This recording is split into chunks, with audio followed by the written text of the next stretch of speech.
용서를 실천할 수 있는 사람은 어떤 사람일까요? 자신이 하나님의 무한하신 긍휼과 그 자비로 용서받은 죄인임을 진정으로 깨달은 사람만이 다른 이들을 용서할 수가 있습니다. 아멘. 그렇다면 용서란 무엇입니까? 성경이 말하는 용서는요, 계속해서 사랑하는 것까지 포함합니다.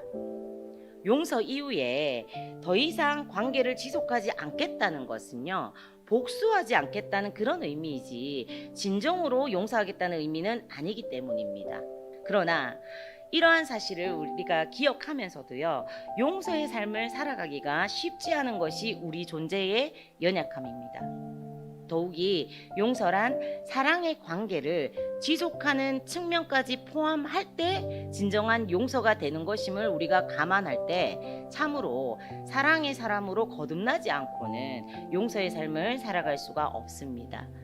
이 세상에 제가 들어오기 전에는 사람들은 하나님의 형상을 가진 그 상대방을요, 이렇게 존중하고 사랑하는, 이렇게 또 섬기는 그런 것들을, 서로의 행복을 위해서 헌신하고 희생하는 이런 것들을 자기 자신의 완성이자 기쁨으로 그렇게 여겼습니다. 그러나 제가 들어오면서부터 이 사랑의 방향이요, 하나님과 이웃에게서 자기 자신으로 뒤틀리게 되었습니다.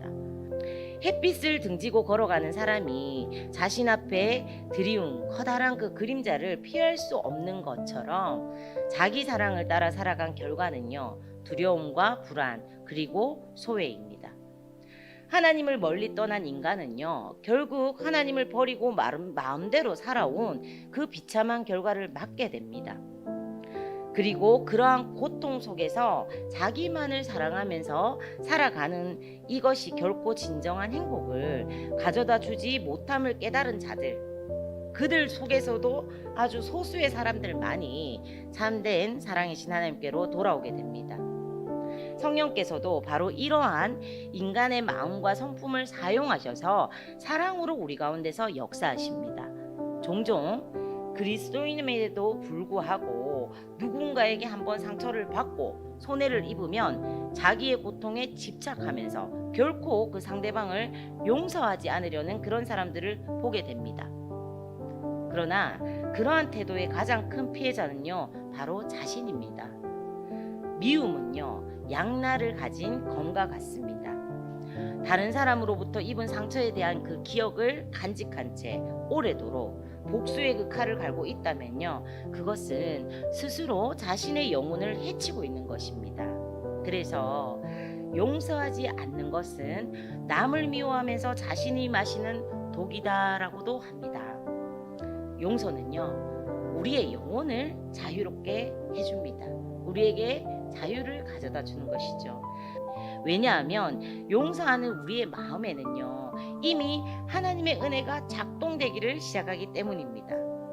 누군가가 자신에게 죄를 범하였을 때 아직 현실적으로는 어떤 그 사람과 화해하지 못했다 할지라도 우리가 마음으로부터 먼저 그를 용서한다면 하나님께서는 그 마음을 받으시고 하늘의 문을 열어주십니다.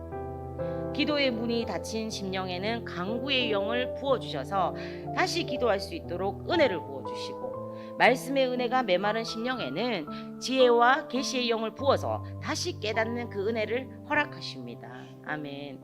많은 사람들이요, 우리가 기도에 열심을 내면 기도가 열렬해질 것이고, 이성적으로 우리가 총명하면 말씀을 더 잘 깨달을 것이라고, 그리고 스스로가 경험을 많이 쌓아서 지혜로워지면 하나님의 일들도 잘 감당할 수 있을 것이라고 착각합니다.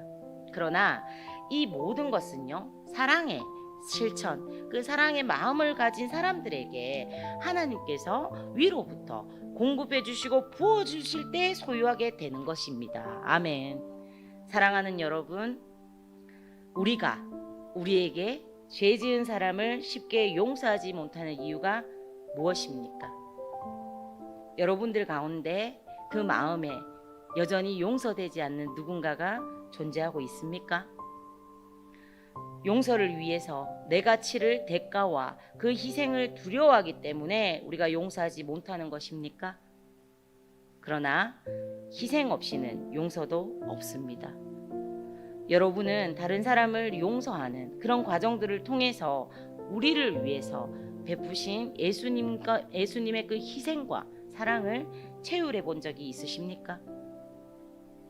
우리는 예수 그리스도 안에서 지체들을 용서하고 가족들을 용서하고 이웃들을 용서하는 이 일이 힘들 때마다 우리를 용서하시기 위해서 십자가에서 피와 물을 쏟으며 죽으신 그 예수님을 깊이 생각해야 합니다. 사랑하는 여러분, 다른 이들을 용서하기 위해 희생을 결단하기 어려울 때마다 이 예수님의 고난에 참여하는 마음을 가지십시오. 이렇게 끊임없이 우리가 아프지만 힘겹지만 나를 아프게 하고 나에게 죄를 범한 그런 사람들을 끊임없이 용서하고 품고 사랑하는 과정을 통해서 우리는 조금씩 그 예수님의 마음과 성품을 그리고 하나님의 형상을 닮아가게 될 줄 믿습니다. 아멘.